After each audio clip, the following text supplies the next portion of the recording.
So I wanted to give everyone a final update on the hand-forged Axearoon made for me by Troy, blacksmith in Australia. I liked it. When I first started using it, I liked it so well that I started the video to make it, and I thought, wait a minute, I better use this thing in depth for several days, so just to guard against homerism, making sure that I wasn't just really excited about it because it was new and different. So I've used it for 4 days solid now, cutting several cords of firewood. That's why you haven't seen any videos, because that's what I have been doing, playing and cutting firewood. I can say that this is, how do you put into words something that you're so excited about? That this is perfect. It's perfect. It's the perfect pickeroon for a couple different reasons. First off, I've made some, went through some serious evolution since the last video that I made with the handle. First off, when I handled this, when I hung the head, I put it in I did it with a normal wedge like I would with an axe handle. Because this collar on the eye is so small, I could not get it tight enough, and no matter how hard I tried, the handle kept working loose. Even with a roll pin, it was wiggling, and that's one thing I just cannot abide is a loose head on a tool. So I looked at it and looked at it. I thought, how am I going to do that? I can't get that wood forced apart enough to hold that head, being as small as it is. So I was going through my granddad's things, and what I found was an aluminum wedge, aluminum step wedge. That's it right there.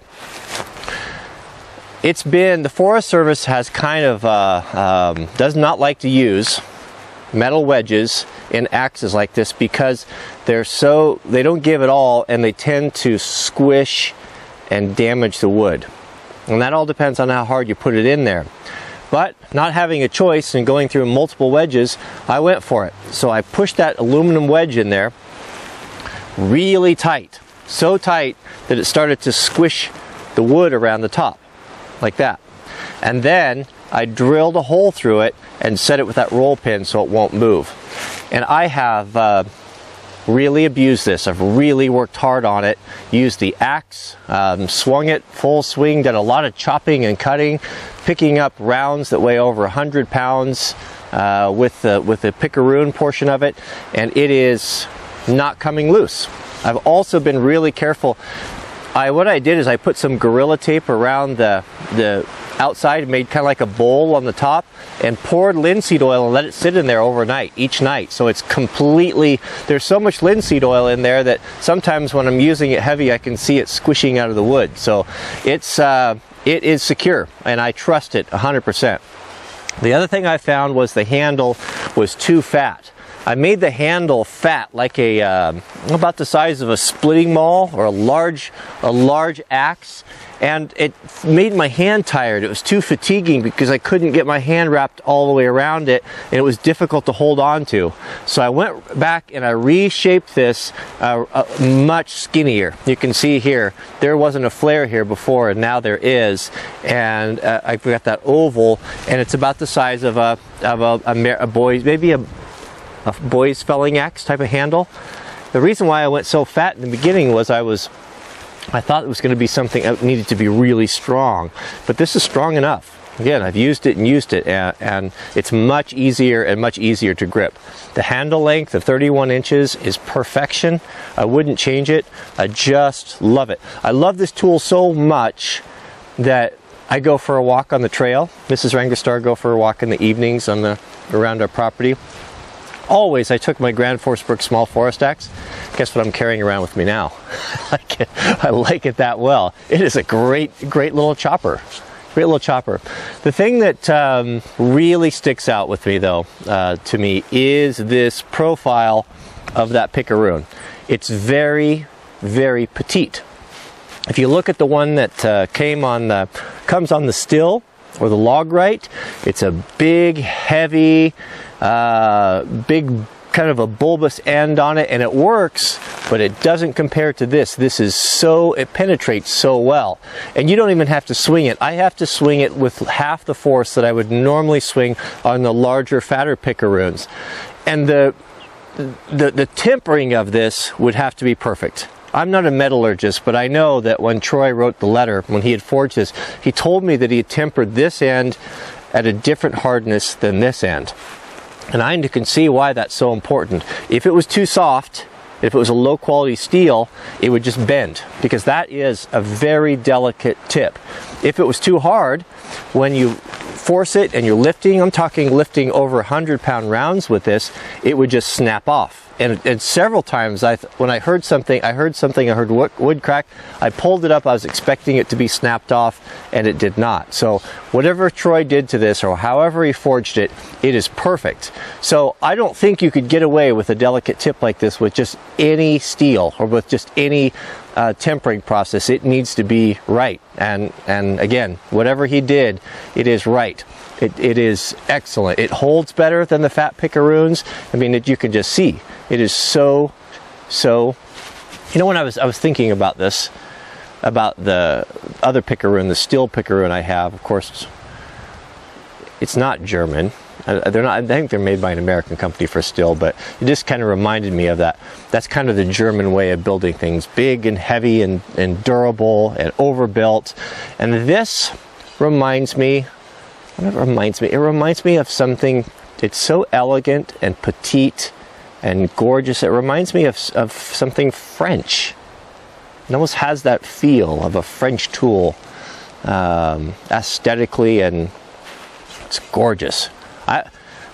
If you could get him, Troy, to make one of these for you, I'll put a link to his site. I would do it, even if it cost you a couple $100 by the time you paid shipping and everything. It's worth it. It's so worth it. It is just makes your wood cutting. It just makes it a delight. It is, it is having this spike here in your hand, working with your wood splitter and splitting and moving things around. I can reach down. I don't have to. When a piece falls off the wood splitter, I can just reach down and I can just stick it. And I've got this in my hand all the time, and when those grainy pieces, when you're splitting and you can't get it apart, I flip it around. I've got an axe there and I chop it.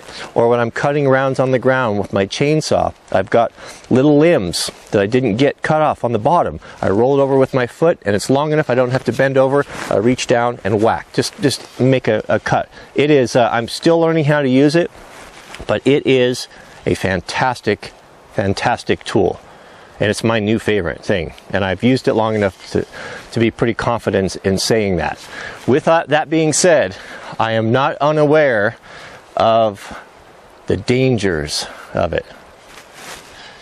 It is intimidating having this, because when you're pulling with your pickeroon, sometimes it'll come out.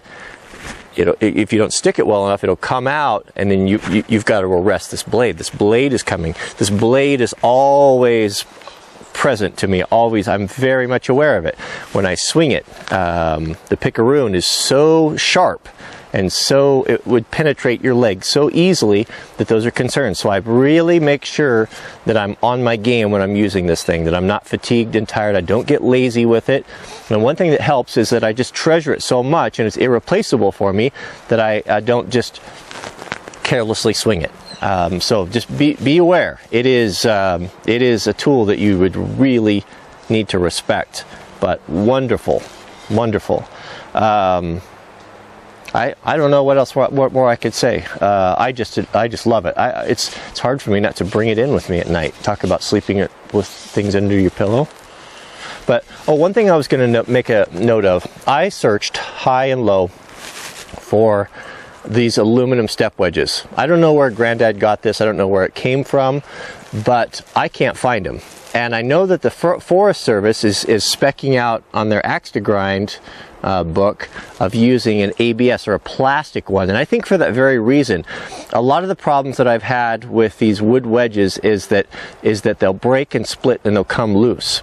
Pieces will come out, especially when you drive the metal step wedges in. That'll break them and they come loose. And I've had a lot of trouble with them lately.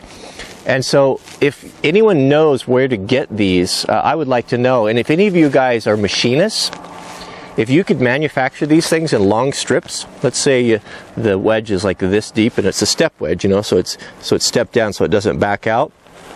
make these things in 12-inch, 24-inch, 36-inch increments. You know, run them one at a time, and then the guys you could just cut them to length. So when you're doing an axe handle, you would just measure, you know, what the width of that is, and cut that to length, and put it right in there, and roll pin it. I'm going to start roll pinning all my axes if I use metal wedges. That would be something that would be really nice to have. I just don't know where to get them. This is the only one that I had without making my own. So if you know, let me know. I'd also like to try the ABS wedges. I never have used one, but I don't know where to get them. I can't find them, and I'm usually pretty good at finding that stuff. So that's it. Just a quick update. Thank you again, Troy, for this beautiful, beautiful, elegant, and magnificently designed and executed tool. It is. It's really special. So we'll see you guys on the next video.